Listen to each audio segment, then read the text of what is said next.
and welcome to Infinite Labs presents Road to Shiro Classic Transformation Series, and it's day 20 and it's going to be a leg workout, a complete leg workout including quads and hams. So let's start this. So the cardio for today's workout is just around 15 minutes of normal walk, and at the end of the walk I just keep 2 minutes of running in that, just to a little bit more activation of the lower body. तो उसके बाद हमने जो हमारा पहला workout है जो हमने स्टार्ट किया that is seated leg curls.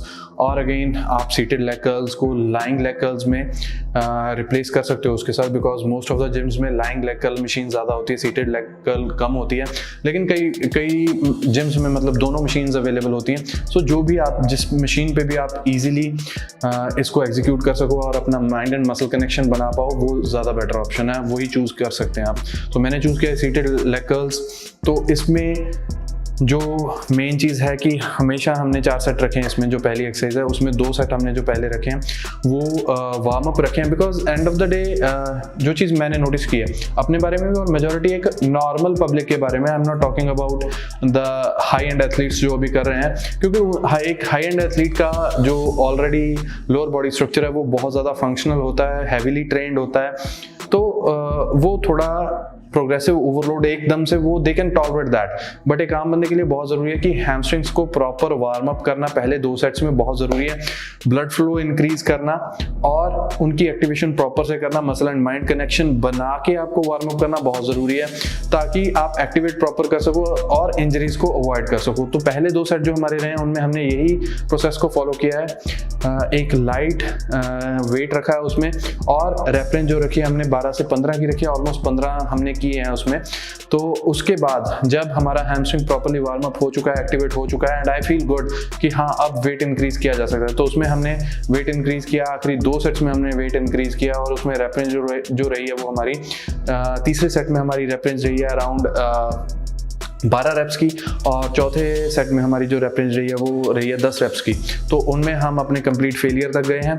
ऐसा ही आप कर सकते हैं बिकॉज ऑलरेडी वार्म अप हो चुके हैं पहले 2 सेट्स में, और तीसरा और चौथा सेट जो हमारा वो उसको हम पूरे का पूरा एग्जॉशन तक लेके जाएंगे. So let's move on to the second exercise and that's leg extension.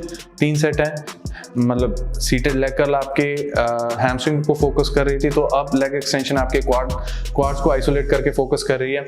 तो इसमें हमने 3 सेट रखे हैं बिकॉज ऑलरेडी कार्डियो में क्वाड्स अच्छे से वार्म अप थे, और क्वाड्स वैसे भी एक जनरली एक स्ट्रॉन्ग मसल होता है और कम एक्टिवेशन की इसको जरूरत पड़ती है. तो पहला एक सेट इसमें हमने वार्म अप रखा है, और उसके बाद अगले 2 सेट्स हमने इसमें वेट इंक्रीज करके प्रॉपर उनको वर्किंग सेट रखा है, और इनमें इंटेंसिटी हमने अप किया और कंट्रोल इंक्रीज किया है. तो सेम उसी पैटर्न में 3 सेट, और अगले 2 जो वार्म अप सेट के बाद अगले 2 आपके जो वर्किंग सेट है उनमें वेट इंक्रीज करके जो रेफरेंस रही है वो 10 से 12 की रही है. So let's move on to the third exercise. Third exercise is stiff leg dumbbell deadlifts for hamstring.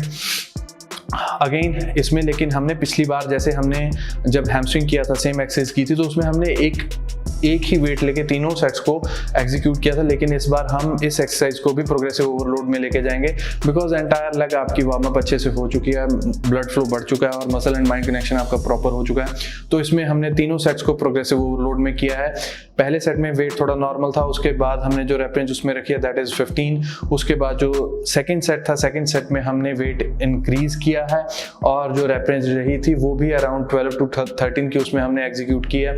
तीसरे सेट में हमने पीक वेट चूज किया और उसमें हमने जो रेफरेंस वो 10 से 12 की रखी है, लेकिन अगेन जो हमारा तीसरा सेट था वो हम पूरा फेलियर तक लेके गए हैं. Let's move on to the fourth exercise and that's leg press. Again proper execution is required. 3 sets, rep range 12 to 15 in first 2.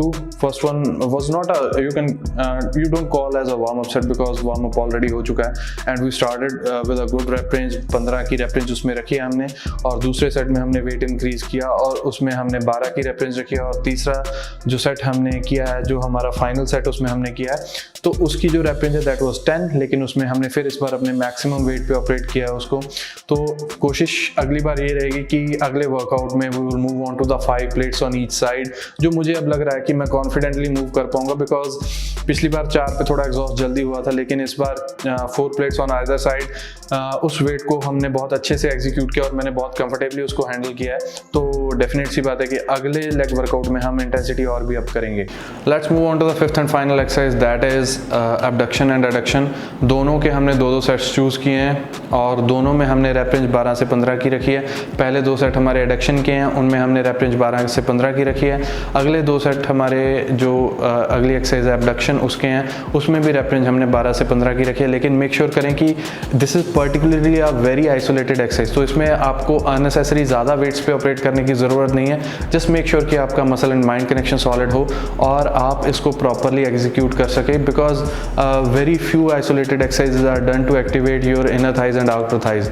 तो एक प्रॉपर एक्टिवेशन और एक प्रॉपर रैप रेंज और मसल एंड माइंड कनेक्शन एक normal weight पे, ना ज़्यादा कम ना बहुत ज़्यादा, तो इस पे आपको इस एक्सरसाइज को, इन दोनों एक्सरसाइज को एग्जीक्यूट करना है। So that's all for the leg day.